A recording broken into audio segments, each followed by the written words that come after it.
يحكى أن ملكا تزوج بملكة جميلة ولم يتمكن من إنجاب أطفال.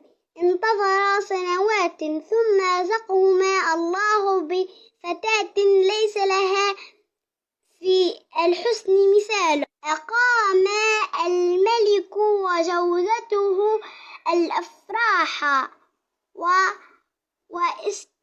واستدعيا كل جنيات المملكة فأقبلنا يحملنا الهدايا، لكن وقع نسيان استدعاء الجنية العجوز.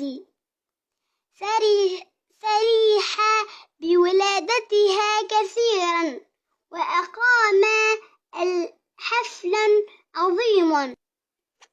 غضبت الجنية العجوز وجاءت إلى الحفل فمنعها الحراس من الدخول، فقررت أن تؤذي الأميرة الصغيرة.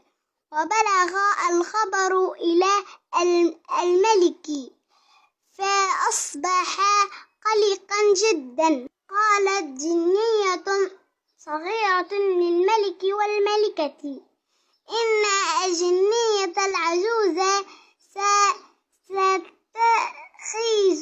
الأميرة بمغزل، لكنها لم تموت بل ستنام مدة طويلة.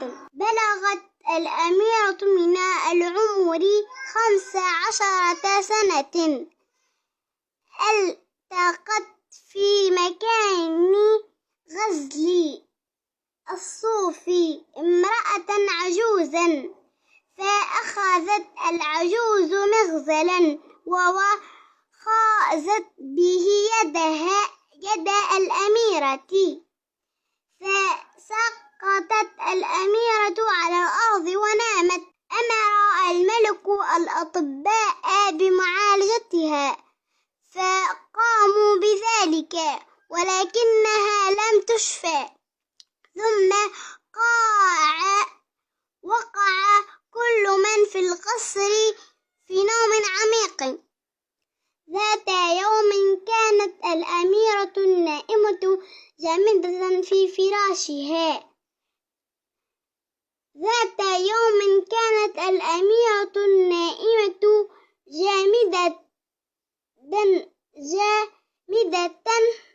في سريرها، فأقبل أمير وسيم